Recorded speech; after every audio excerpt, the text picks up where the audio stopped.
Broadcast is now starting. All attendees are in listen-only mode. Well, this is Stephen from Project Tech. We're going to get started in just a minute.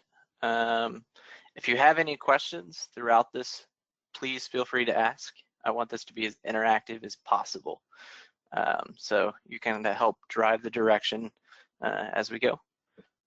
Like I said, we'll get started in about another minute or two.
All right.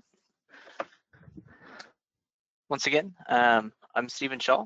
I'm going to be covering a basic intro into automation scripts.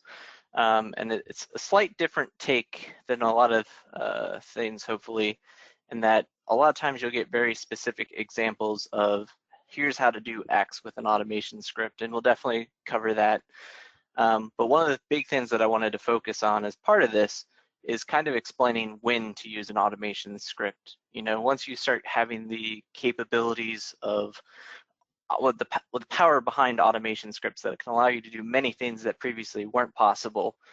We often see some customers go too far to one extreme where they're starting to use automation scripts for everything. And just like anything, it's definitely a balancing act. You know, make sure you use the right tool for the right situation.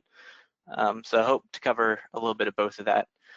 I've been working with Maximo for about 10 years at this point, supporting a bunch of different customers in our cloud.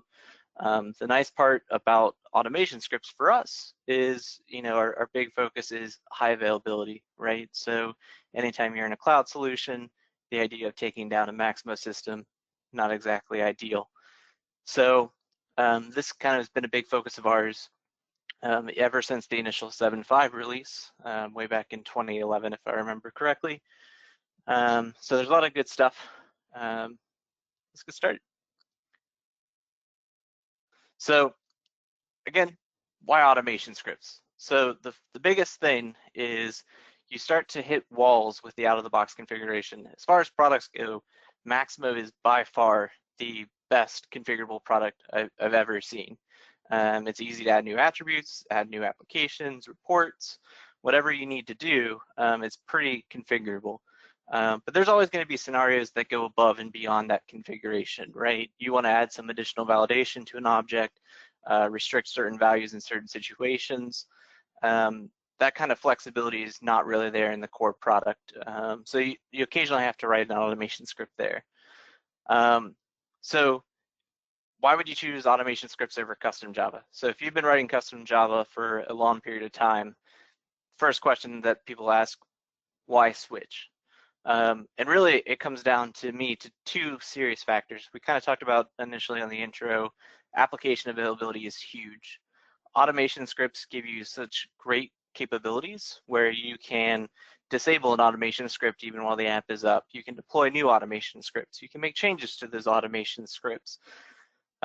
Your users who are trying to build these automation scripts don't need to have the entire Maximo install locally so that they can build them. Most of the time when we're writing automation scripts, they're relatively simple. So you're not even decompiling Java to try to figure out what to do. So in those cases, you can just write a simple Python or JavaScript script, deploy it into Maximo, and avoid an outage entirely. But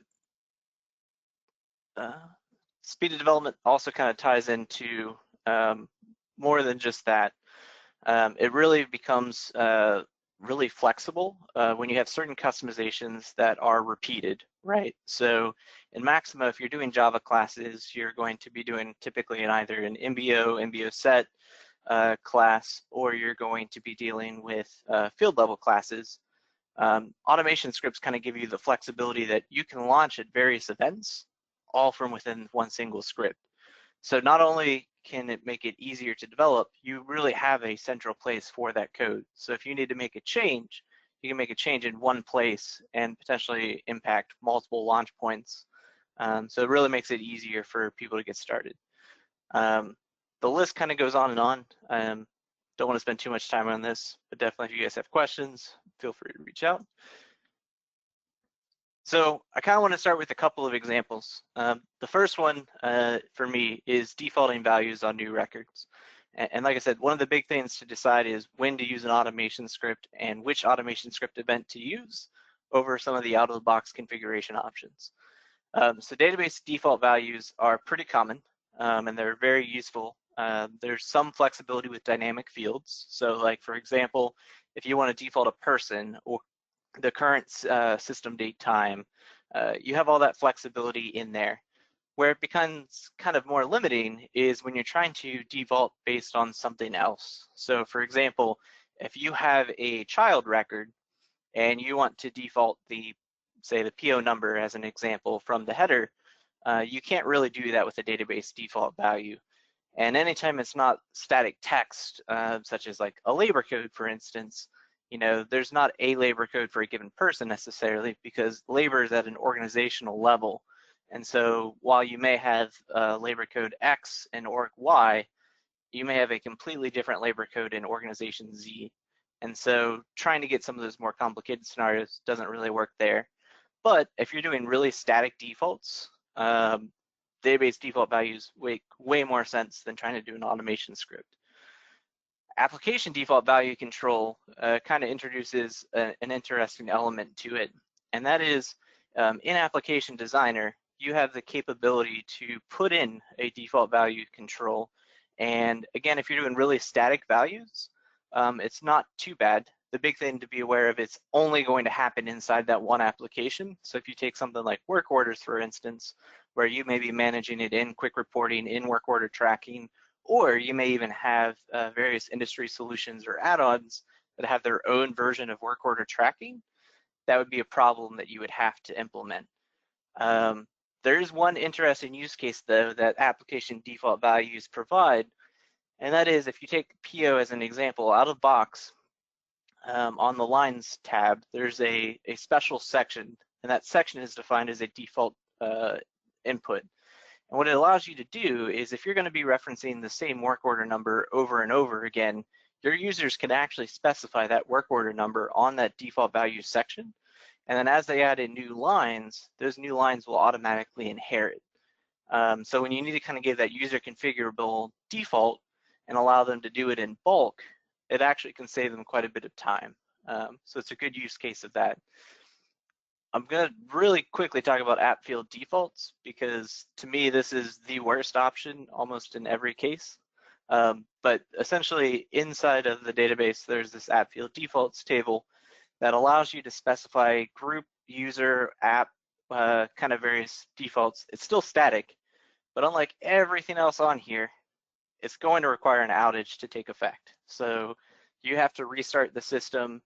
It's not super obvious. A lot of people who work with Maximo aren't extremely familiar with this, so they may have no idea where that default is coming from. And again, if there's an issue with it, there's no real way for you to stop it. You have to remove the entry, restart the system. It's not very clean. So now we're going to talk about the 3 automation script options: initialize, save, and object name new. So these we're going to talk about a little more in detail. When you get the slide deck, I actually have detailed slides on the top 3, and you'll be able to get some more information on those if you're interested in some of the out of the box, when to use them, when not to. So on object structure, automation script initialize, way back when, in 7.5 of Maximo in particular, there was no real good way to default a value from an automation script. So if you wanted somebody to interactively see that there's going to be this new value, such as soon as you hit new row or add in a record, you really kind of had to use initialize. The problem with initialize is that it fires a lot more than people realize. So especially if you're doing an object initialize event, what's happening behind the scenes is if you're displaying data in a result set portlet on your start center, or if you're actually displaying, pulling data through the REST API, or if you're displaying data on the list tab, all of those, that initialize event is still firing. So even if you're providing a check to say, hey, don't run this unless we're being, a new record is being added, there's still overhead to kind of handle launching that automation script and seeing what state you're currently in. And so because of that, it really slows down some of those large processes. While it may look good on creating the one record, may not add a lot of overhead to that, you just have to be aware this is running a lot. At this point, we don't typically recommend it for defaulting values. Initialize, especially at the attribute level, still has a lot of good use cases, especially if you're dealing with non-persistent objects or attributes.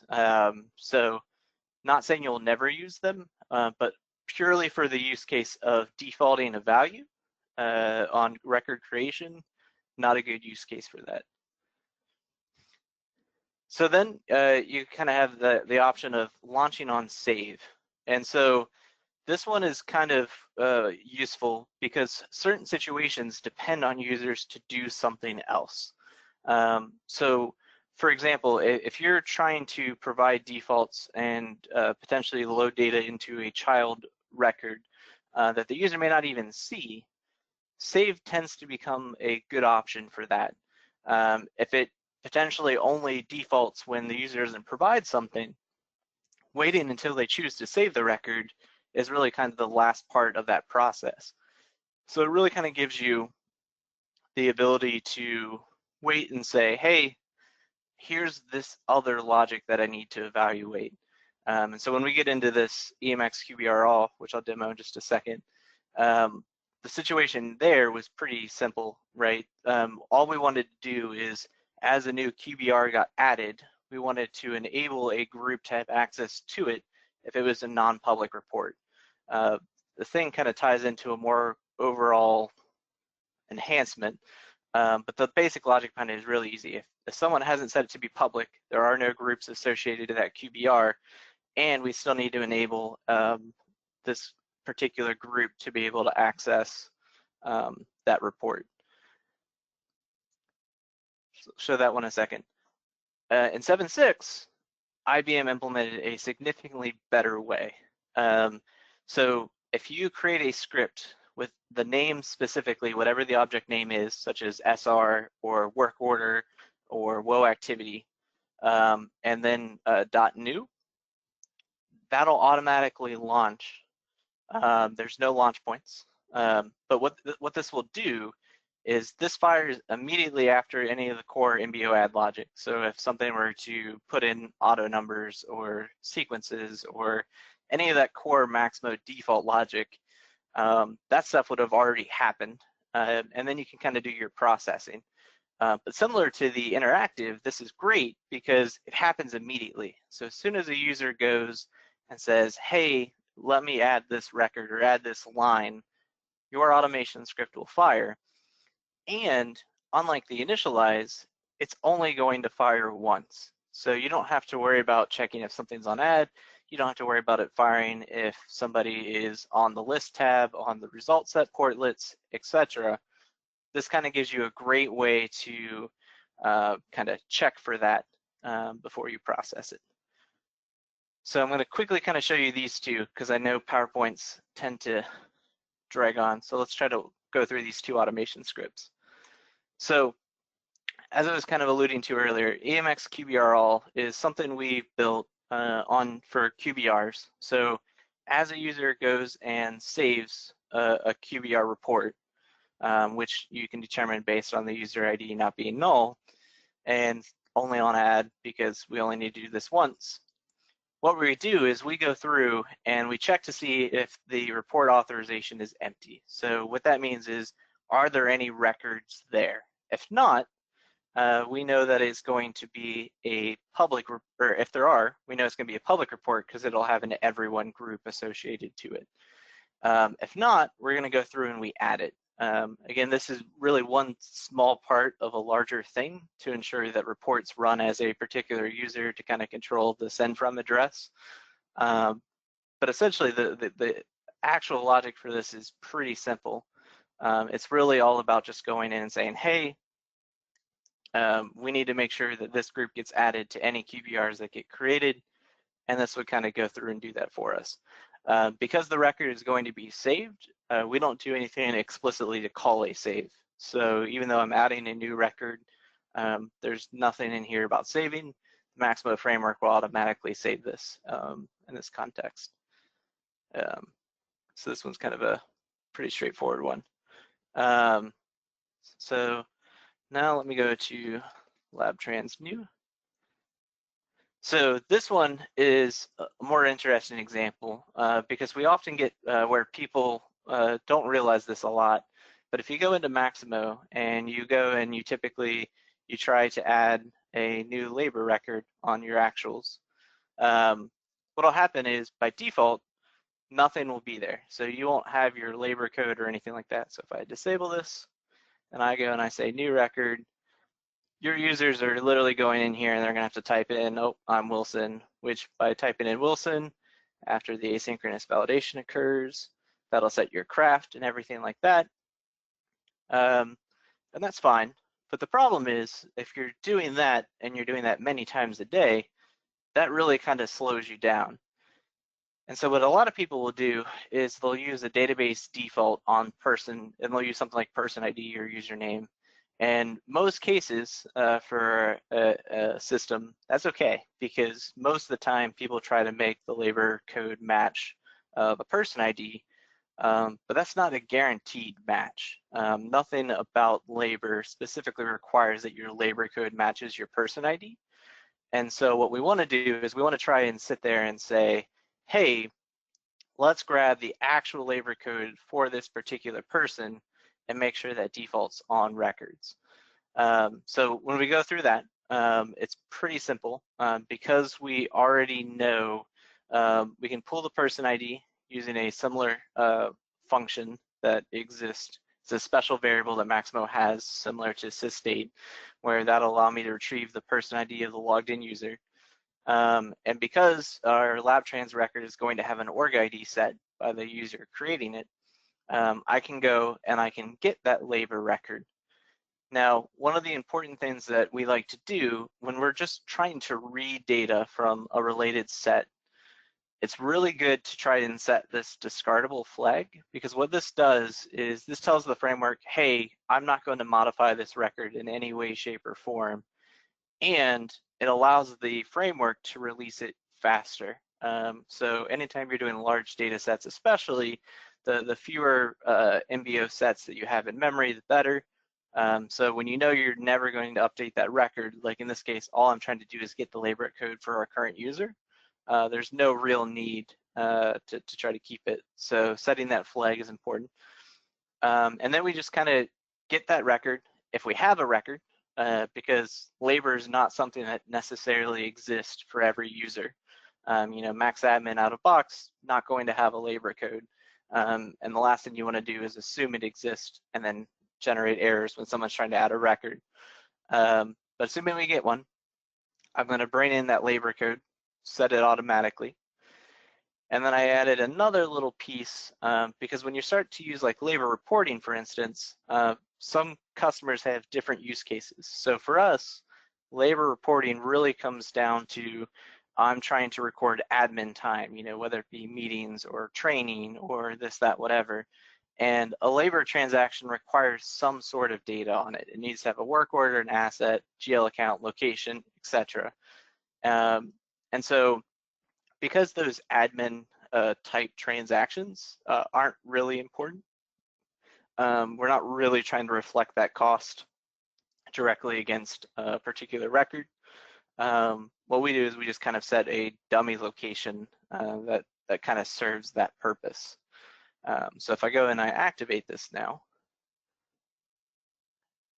I'll go back and refetch this record.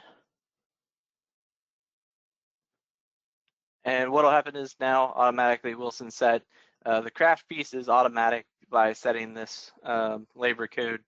And then if I went into, say, labor reporting, again, if I create a new record, now it'll set that, but it'll also set this location. So now at this point, I can just enter my hours, potentially change my type of work. And then from there, again, it's all about trying to streamline the data entry. And that's kind of something you wouldn't really be able to do with just standard Maximo configuration. So this was kind of a good use case for that. All right, let me see if we have any questions really quick.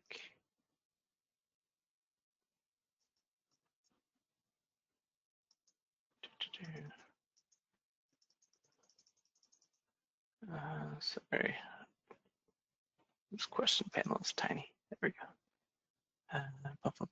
Purchase maintenance.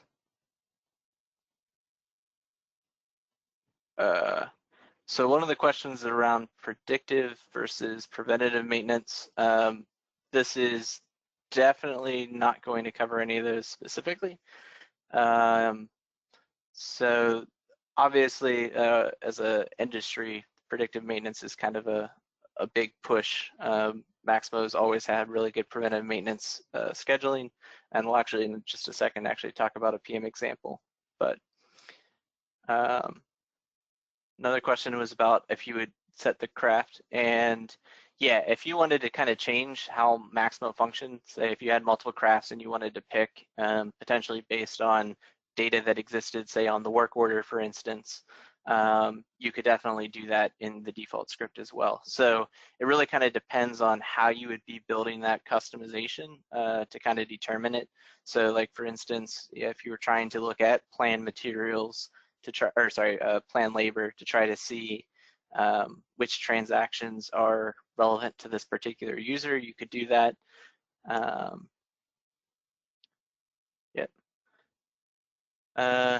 Yeah, so before save, after save, and after commit. So those are good questions. So these are actually newer launch point options. So if I go back to my EMX QBR All, I'll be super honest, I have never used the after commit scenario, so I can't actually give you a good example for that. Most of the time, you're going to be wanting to do before save. The big thing on the launch points is definitely choosing the events, whether it's add, update, or delete. For those that are super familiar with Maximo on a technical level, this will actually create event listeners so that as soon as that thing changes, Maximo will automatically call this automation script, similar to how it would function, say, with a published channel. Other events. So .new, .duplicate, and .save are three of the kind of undocumented features. Again, using .save doesn't necessarily make a lot of sense because you can do the launch points. And one of the downsides to using the name-based approach is, let's say I had multiple things that I wanted to default on LabTrans records. By doing this script name and having to match this exact format, the problem is that you can't actually have two scripts with the same name. The name has to be unique.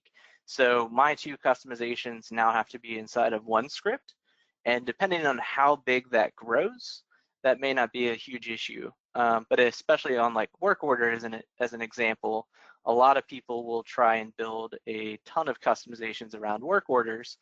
And when that happens, you really start to struggle because trying to maintain them all in one script, you typically have multiple people trying to manage that one script. And it becomes a lot harder. If you need to disable something, you're potentially having to strip stuff out. So it becomes a little bit trickier. When there is a launch point, I typically recommend going the launch point approach because it kind of gives you that flexibility where you can actually say, hey, you know, we can have 4 events on work order save, and I can explicitly disable this particular script only and allow these other 3 work. So those are the only 3 currently. My understanding is in 7.6.1.2, there's actually going to be a new one that's pretty cool about for capturing actual Maximo errors. So if you're looking for a specific Maximo error code, being able to generate from that. The other ones that don't really kind of have launch points really tie more into integrations. So all the different integration ones are name-based as well. Those make a little more sense because just like Java classes, you're kind of limited, right? You have an object structure processing class, or you don't, you can't really have 2 of them. So the object structure approach is not as concerning as standard MBOs. Can you make fields read-only based on the logged in user's role/person group? Absolutely. So automation scripts are really great. That also potentially ties into things like global data restrictions or even security group data restrictions. And so it kind of depends on what your logic is to determine which is the right one there. A lot of times we recommend using data restrictions if possible. There are some limitations with automation scripts, such as, you know, they're not going to fire when you're in admin mode, as an example. So if something needs to fire when you're in admin mode, that's not going to really work. And because you're trying to make something read-only based on certain criteria that should be pretty easy to do with a SQL statement, then it's kind of better to use something like a data restriction. But there are use cases where we definitely make something read-only or editable based on some other criteria, based on logged in user, based on the state of that record. Constants like 2L, 11L. Yeah, so great questions. So mboConstants is kind of a big thing, and what you'll see that I will always try to use in all of my scripts is I will explicitly call out mboConstants and then reference exactly what it is. A lot of times if you're looking at Java code, you'll see literal numeric values of 2L, 11L, 7L, etc. And so like 2L as an example is a no access check, meaning if something is read only, I don't actually care. I still want to be able to set that value. So I always import mboConstants and literally say mboConstants.noAccessCheck instead of using 2L. But that would technically work the same way in an automation script. 11L is suppressing access check, validation, and action. So if you're setting an attribute, the obvious thing, the access check really is pretty easy. If it's read-only, by suppressing the access check, you still be able to set it.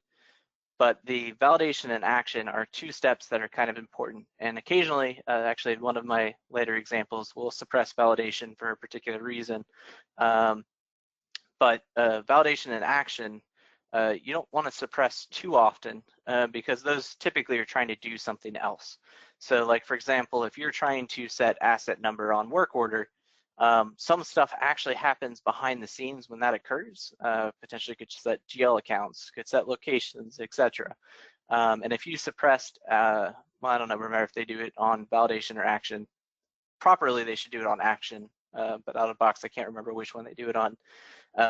So if you suppress the action, that stuff wouldn't happen. And especially when you're dealing with out of the box code, that becomes really tricky. Same thing with validation, right?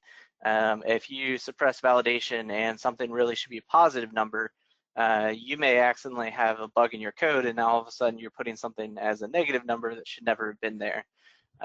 So anytime you're really trying to suppress validation or action, it really has to be done very sparingly, and you have to understand the ramifications of that choice, especially when it comes to core Maximo code. Now, if you're setting something that is purely custom, the odds of you knowing what the impacts are much higher, and maybe you don't want your particular automation script to fire, and so suppressing action or validation in that scenario is okay.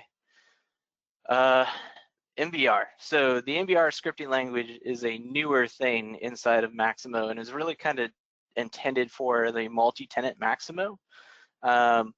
We don't see a lot of people using it because there are limits, especially with how it comes to looping and stuff like that.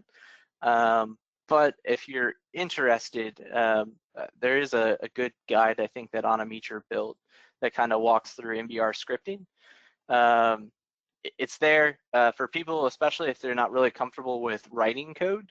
It definitely helps solve some of the problems and ensures that you're not doing an infinite loop, especially if you're deploying something to prod and you haven't well tested it. The last thing you want to do is get stuck in an infinite loop, because the only way to fix it is to restart the system. It's really easy, especially when you're iterating through a set. Like if I went and I said while labor MBO instead of an if here, then all of a sudden, if I forgot to go to the next record and I don't get that null labor MBO, that thing would just loop forever. And the only way to fix it would be to restart. So there's some really good protections there. Like I said, it's mainly intended initially for multi-tenant, where you just can't give them the full capabilities of Python or JavaScript, because the ability to import the classes and potentially cause an infinite loop and stuff like that was just kind of too big for a multi-tenant solution. All right. Use cases for integration. Yeah, so integration, that I will talk about probably in a future one. Integrations are a huge topic, and then they require a lot of information. But integrations definitely are probably going to be one of my next topics, because to me, they're a really good use case of automation scripts. Can you get a field out of read-only when the out-of-the-box functionality wants the field to be read-only, such as most fields are such a read-only? Yes, in some cases, an out-of-the-box field may be read-only and you can change it. In all cases, you can typically suppress access check and still actually set the value in an automation script. But if you wanted the user to be able to change it, you potentially can change the read-only. It really kind of depends how it's made read-only, and I know that's kind of vague, but you may or may not be able to, depending. Debugging MBR code, great question. I don't actually use MBR myself, so I don't have a great way of how you would debug. I believe you can still use, I believe they still expose a logger. So I think you could still do at least the old school approach of logging at various parts in your script to figure out what's going on. Which scripting language do you recommend? So definitely to me, Python is by far my favorite scripting language. You'll see a lot of people do examples with JavaScript, especially when you're interacting with external data sources that are probably using JSON. But as far as for support going away of any languages, I'm not aware of any. Basically, the way that they built it is anything that's built off of JSR 221, if I remember correctly on the numbering scheme, can be used. So even though out of box they ship with Jython / Python, you'll see the script language say Python, but really it's Jython. Even though they ship with Jython and JavaScript out of box, you can use JRuby and a bunch of other options if you put it in there. You just need to load in that scripting language. Part of the reason why I prefer Python over JavaScript is there are some JavaScript naming restrictions that have caused issues in the past. With the new WebSphere 9 and Java 1.8, that changed the JavaScript engine. So what a lot of people are doing is they're loading a compatibility layer to kind of make their older scripts work. We've never really had any issues with that with Python. It's pretty easy to pick up. Some of it really comes down to just personal preference. There's not a right or wrong answer. I definitely, in general, would recommend just sticking with one of the two languages out of the box, unless you're really focused on trying to write on a particular language. I don't think loading in additional languages really makes sense. All right. So I'm going to start on a couple of more topics really quick. So I'm going to start this back up. Sorry, gotta skip through.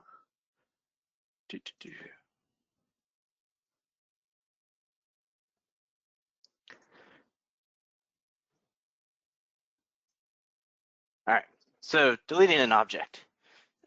So a lot of times you start to add in child objects, right? So you need to track some metric that IBM doesn't track out of the box. My favorite example is adding doc links to something that doesn't exist out of the box. So like, for example, and the example I'll cover in just a second, we wanted to add attachments to reports. So you may have specs that you built that try to describe what that report is intended to do.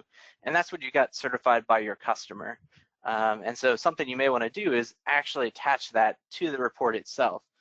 But over time, as that report is no longer needed, you may actually remove that from your Maximo system. And if you don't build in some additional processing, that doclink reference will stay.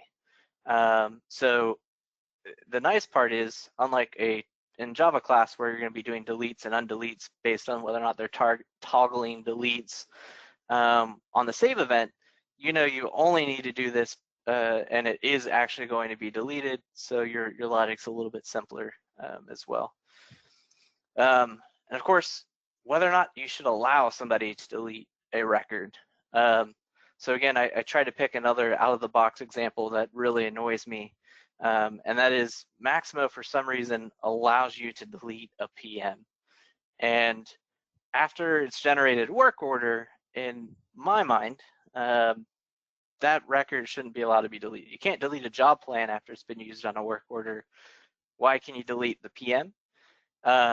So unfortunately, that's not a bug. That's how IBM intends it. But with a little simple automation script, you can kind of prevent that. If that use case makes sense to for your organization, you can kind of go in there and say, hey, if this record has been used to generate a work order, don't allow somebody to delete this record. It's another really simple example. So I'm going to kind of talk through these really quick. Let's demo these. So we'll start with the report.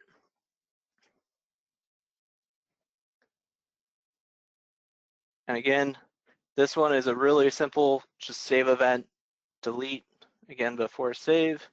And what I'm doing here is, in my example, this is something to be super aware of.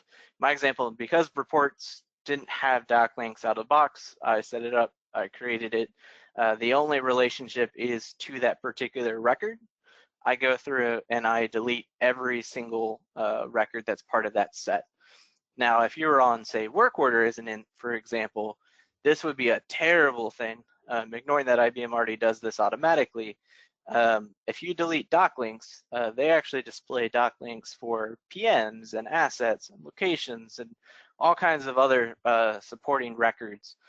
So you have to be aware of what you're trying to do. But in this case, because the only attachments associated to that particular report are the ones associated to it directly, I can safely go in and say delete all.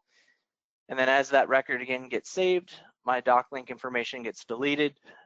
Standard doclink logic that fires will go and check to see if that doc info is referenced anywhere else. If so, it leaves the file on the file system. If not, it deletes the file from the file system. So it's kind of a good way to do that. And then on the can delete. So again, on PM, this one is a allow object deletion event. Similarly, there's an allow object creation. So like if you're on PO line, for instance, and you want to prevent somebody from being able to add on additional lines, you would use the allow object creation. But in this case, we're going to say allow object deletion.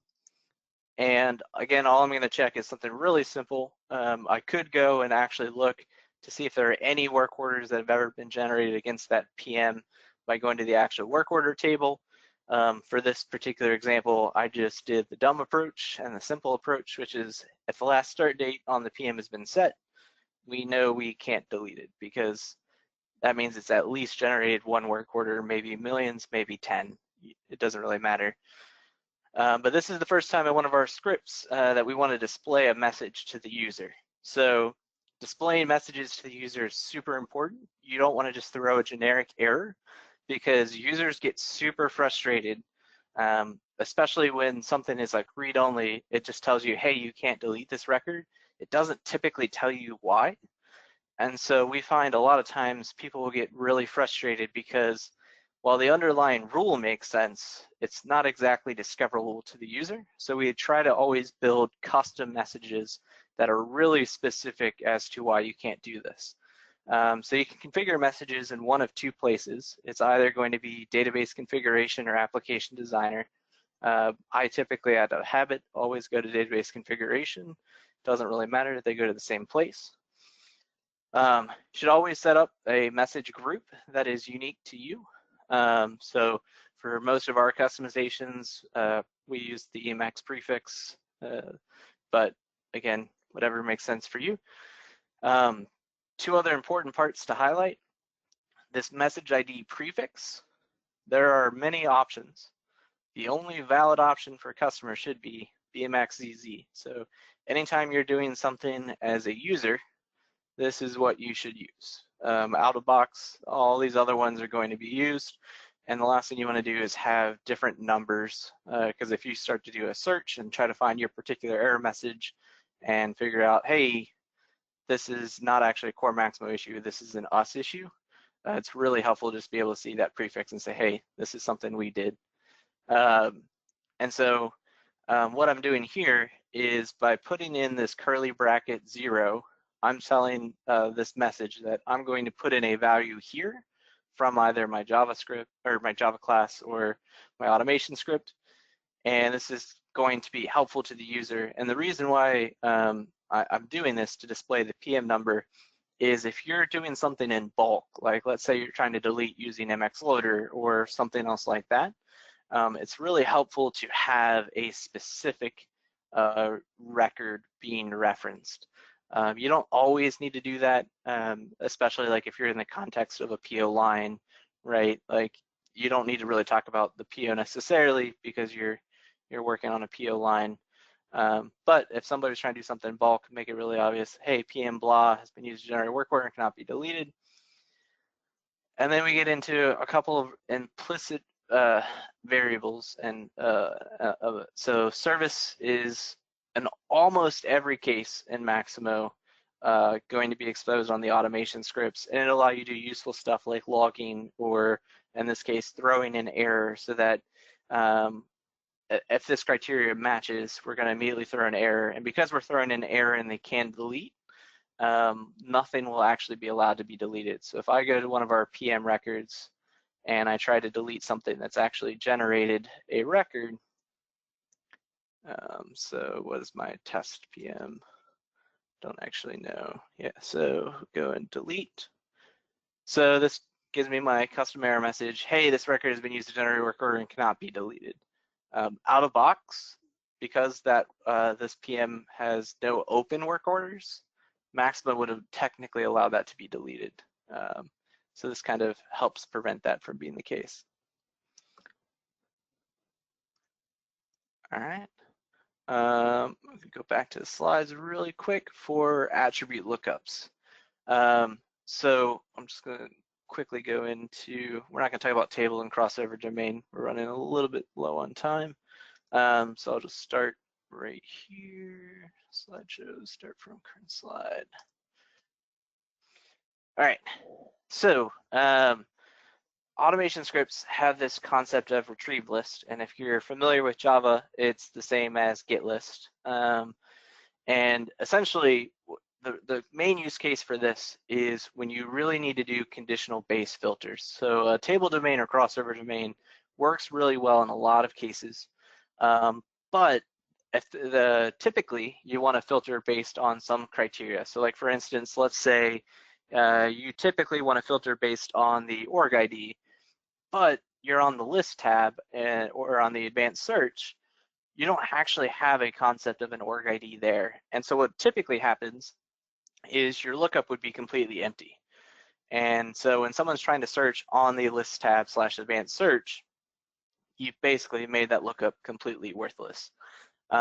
With automation scripts in Java, you can actually check by determining whether or not your record is a zombie as to whether or not it's on the advanced search or not, and then have different filters appropriately. I'm not a huge fan of the second option, which is trying to support values from multiple objects in a single field. But there are use cases, even out of the box, where IBM does this on a related record. Your record key could either be related to a work order, it could be a ticket-based object like SR or incident. Same thing with work log. Service provider adds some additional fields on the person record, and they have a single field for customer and or vendor. Like it's kind of weird. And then based on some other field, it determines whether you're going to be looking for a customer or vendor. There are some use cases where that may make sense, and that kind of enables you to do that. But that, again, is not super common. It's typically more in the conditional based filtering, especially if you're trying to get something from parent MBOs that may or may not be saved in the database. It's a great way to be able to do that. Key thing to be aware of is it replaces existing configuration. And what I mean by that is you really need to be careful when you use this on out-of-the-box attributes. You can't just put an if statement and try to restrict it only to certain things. It will replace the configuration, which means that, you know, if you try to do this on work order asset number, your filter needs to be able to work completely. Otherwise, whatever they try to do in the out-of-the-box asset lookup, that would be an issue. So I'm going to walk through this one in just a second. So Emacs related work order. So the use case here is relatively straightforward, but out of box, when you're trying to search for related records and specifically trying to find a related work order, there's not a great way to do that. And the reason is that record key field, which is the persistent field where the work order number gets stored, is primarily designed for tickets. So if you try to do a lookup against it, it's going to show you ticket-based information. So what we kind of did in this example, based on a forum post I saw yesterday, is I just really quickly came in, I created a new attribute on related record. So I created this Emacs related wonum, and this one is actually persistent, unlike the non-persistent wonum field that exists out of the box. And as that record gets added, I copy over the non-persistent wonum field into my persistent wonum field. And then inside of this automation script, I allow that lookup. So I basically, it's a bunch of implicit variables like relation object, such as, you know, which object to go against, in this case, work order. If it was conditional, I could definitely have if statements that check and then say relation object equals work order or relation object equals ticket based on some other criteria. The main thing is making sure that your variable names are what they need to be. Relation where is how you kind of join them. So if you're familiar with table domains and crossover domains, it's really that validation where clause. And then you get into the bottom, which is kind of the list where clause. So is zombie is going to make no sense to a lot of people, but essentially it's a good way to tell, hey, I'm on the list tab where I don't really have a true MBO.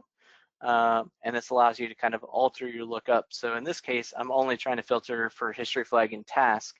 But if I was actually on a record, I'm also going to apply the site ID based filter. So that way I'm only picking stuff inside the same site. Source keys and target keys, similar to if you're doing a crossover domain, these basically say, hey, take attribute A from our source object, our relation object, and put them in our particular attributes on this object. As you can tell, it is a list of values, so I could put in wonum and site ID, for instance, and on the second one, put in a site ID attribute. It can be as many attributes as you want, just like on crossover domain. So it's kind of a good way. And then what this allows me to do is I'm here, and I'm going to see everything, not just stuff for a particular site. So if I search for, I see a bunch of Bedford, but if I search for Boston, these are work orders in the Boston site. And so now people have the ability to kind of filter for stuff that is associated to work orders that they may be interested in. I think I did this one as an example, but hopefully, yeah. So in this case, I related 1000 to 1024. So if I go to my related records, you'll actually be able to see that, yep, I related that to 1000. So it's not the best in the case that you're building logic to be able to support this use case. But if you really want to be able to search and actually have that lookup, this is a relatively low-hanging fruit to kind of implement. How can you call multiple objects in the script without using the relationship to pull fields? Would you need to build a lookup for the lookup columns? Yeah, so when I say the multiple objects, like the related record key concept, essentially you'd have to figure out what the criteria is. So in the case of the customer vendor thing on person and service provider, there's literally another attribute that says you're going to be looking for a customer or a vendor. And what you would do is you basically do an if statement and say if mbo.getString, this other attribute, then relation object equals work order, else relationship or relation object equals ticket, as an example. So it really kind of would depend. The actual lookup, so the dialog that gets displayed in, say, work order tracking, that is a trickier thing. So I actually have an RFE out there because there is a Java class method that allows you to dynamically set that. We don't have that capability in just automation scripts. So from a pure lookup perspective, it's a little bit tricky. In the case of ticket and work order, you may be okay trying to deal with work view as an example. That's an object that has both of them in it. But yeah, the actual controlling of a lookup would have to be done. Like if I wanted this to be ticket or work order, and I was actually on a record, I could actually dynamically change the lookup that's here based on the record. It's actually a really cool functionality that unfortunately can't be done with a script, but hopefully that RFE gets implemented. Is filtering all site data there be any performance issues? Yeah, so anytime you're not filtering out based on something like site on a table like work order, definitely can be performance issues. So this is a basic demo app, and I'm courageous enough to be able to do all records because there are only 6,600 records. We have customer systems with many millions of records. So you have to be careful. Work order lookups don't always make sense. There's a reason why out of the box, the work order field doesn't have a lookup. So try to filter as much as you can. Again, being a demo app, putting history flagging his task is plenty. It's only 6,600 records in total. When you write and you want them on your custom field and create record and relation record object. Yeah, so in my case, I'm really more just piggybacking on the core functionality. So I only display in this example on the advanced search. We're not even actually setting it on the related records. So what we do there is to basically populate it. I just created a simple automation script on save of related records to just copy the value over from a related rec one into our custom field. Good questions. I'm very appreciative of all the questions. I am very much not a trainer, so I'm much more of an interactive person, so I appreciate it. All right, the last one, I'm not going to bring up the PowerPoint slide because we just have a few more minutes and I still want to leave more time for questions. Can you read out questions? Oh, yes, appreciate the feedback, and I apologize for I skimmed through the questions and you guys can't see the questions, so I apologize for that. So the last thing, I'm not going to bring up the PowerPoint slide. Again, I'll send it to you. But the last option is for actions. So actions are a huge use case for us when it comes to automation scripts. They can be used in a lot of scenarios. Typically, we see them used inside of an application, either as a more actions or push button control. But they can also be used in background processes such as workflow or escalations. In 761 and above, they actually make it even more powerful because when you're inside of that application, that action event actually now allows you to interact with the UI. And what I mean by that is things like launching a dialog, interacting with the being classes to actually call methods or functions on those being classes. We've even had some scenarios where we've had some weird bugs where a data set didn't properly show new records when we were going through the same relationship in an automation script. And so what we literally did is we actually effectively were clicking the new row button from our automation script, and that allowed us to actually put in the values, and they showed up immediately. Someone didn't have to save the record. So I'm going to really quickly show the grant all security option. So this use case is pretty simple. When we're doing demo apps or someone's trying to test something out in Maximo and Dev, you really don't want to sit there and try to grant every single option. There's so many applications, especially once you start getting into industry solutions. So this is not something that I would quote unquote consider production use case because it doesn't support work centers properly. You really need to apply templates and stuff like that. But if you're just trying to do basic evaluation, this is a really good time saver. All this is doing is inside the security group application, I'm iterating through the apps, creating the standard 4 permissions that are up at the top, read, save, insert, delete, and then I'm going and getting all the other options and enabling those. So that could be, whether or not you're able to run reports or view the query settings or change status or any of those other options. So that stuff's pretty straightforward. The big thing is we make sure that the thing is not read-only. Maximo out of box will show certain permissions in a read-only state that require a license key. So we definitely try to check that. We also explicitly don't override access checks because of that, to ensure that even if for some reason this didn't work, that we're not setting something that we typically would not be able to set. Start center portlets are super weird, and that one of the permissions underneath them is to actually hide the portlet. So when you grant a permission, you actually lose access to something. So it's a little counterintuitive. So we make sure that it's not that one because we don't want to set that. But otherwise, we set it. Because we're not trying to do this in any particular order, options have the ability to be define prerequisites, meaning that you need permission A before you can have permission B. Instead of trying to deal with all of that, we just suppress validation in this particular scenario. Again, it's not really used in production systems. It's really kind of meant to allow us to grant options quickly so that we can evaluate a bunch of different applications.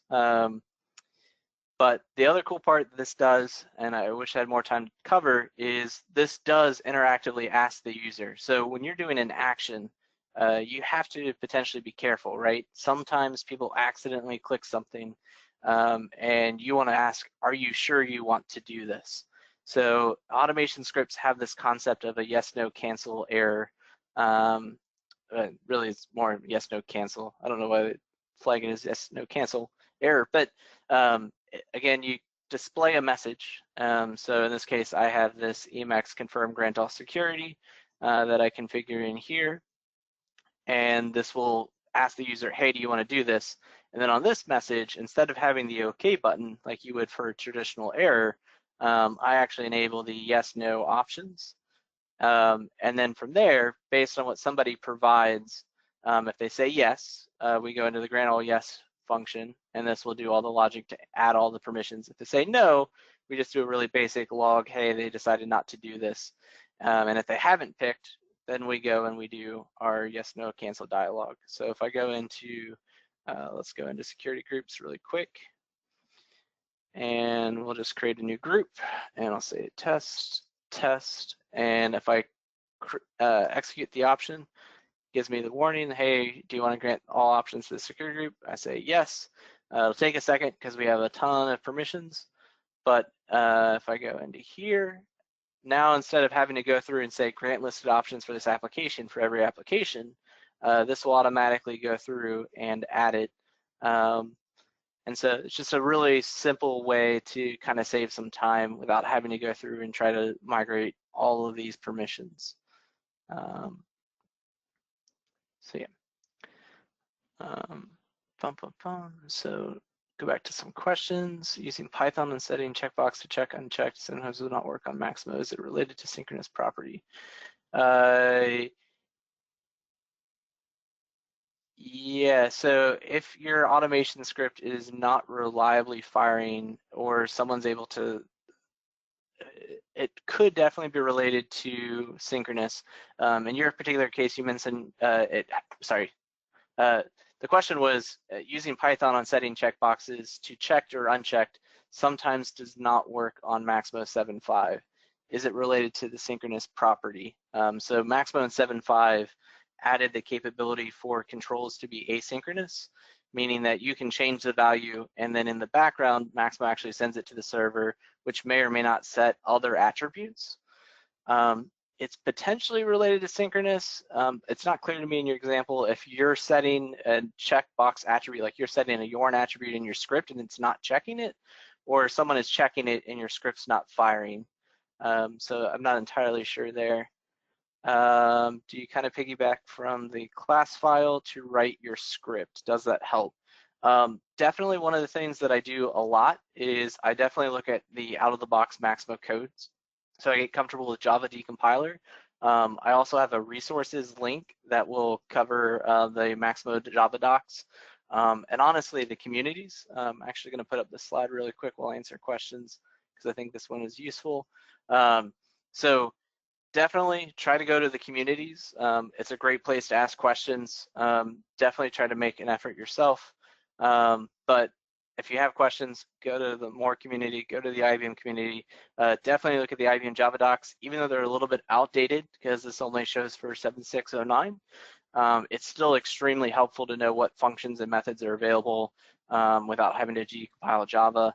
I also put in the MaxTech user group. So automation scripts definitely fall under a more technical audience. And the MaxTech user group is really good for that. BPD Zenith kind of helps lead that, and they do a lot of good community events. Unfortunately, with this year, a lot of the in-person events are obviously postponed. But if you ever have a chance, it's definitely a good place to learn more information as well.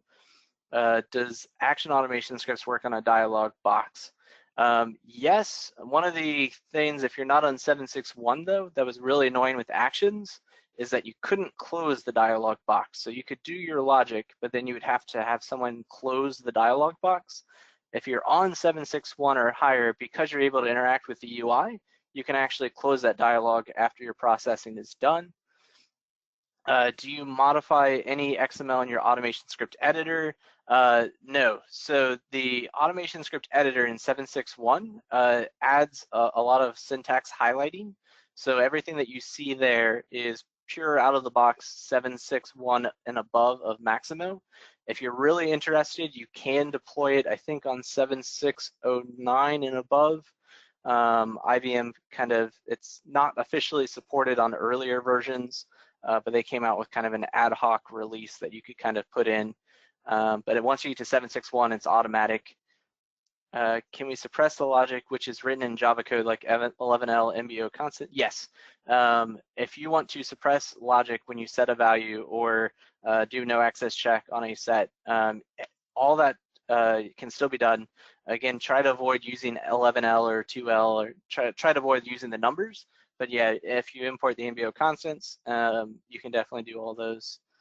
Do you have any examples of an automation script which deals with security header, adding namespace, and outbound XML? So that's a great question for the integration one. I will try to make sure we make a note of that. I'm trying to come up with good topics for when we do the integration ones because it is such a large topic. So if you have specific use cases like that, that's really good. We definitely will talk about endpoints in general, which would be helpful for that. Some of it may be better as a XSLT to kind of do some of the transformation. It kind of really depends on your use case. When we copy a script into Automation Script Editor, it will be in plain text, but your editor looks different. Thanks in advance. Correct. Yeah, if you're not on 7.6.1 or above, it will show as plain text for you, but you will have the nice color formatting once you get to 7.6.1 on both JavaScript and Python. Can we add max admin group to grant permission instead of writing this script?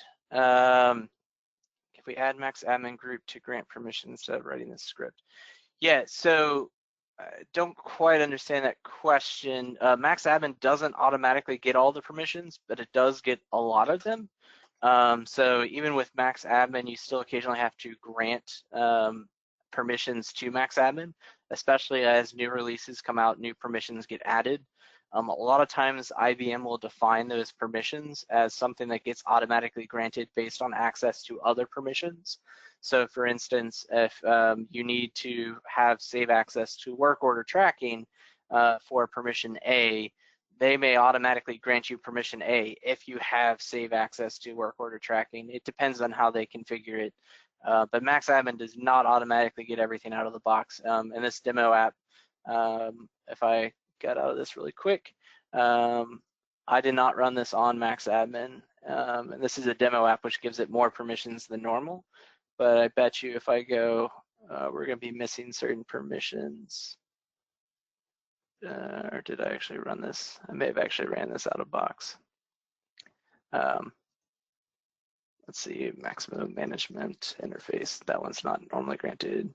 Oh yeah, so apparently I ran this already for max admin. So bad example, but traditionally max admin does not have all the permissions. All right, I apologize for everybody that we ran over. I appreciate all the questions. It's been good feedback. If you guys have any other questions, I really want to make this a series of informative information formative material. So I much prefer if you have specific questions, please send them out to us. We'd love to go over your specific examples and hopefully help other people out as well. Again, I thank you for all your time. Have a great day.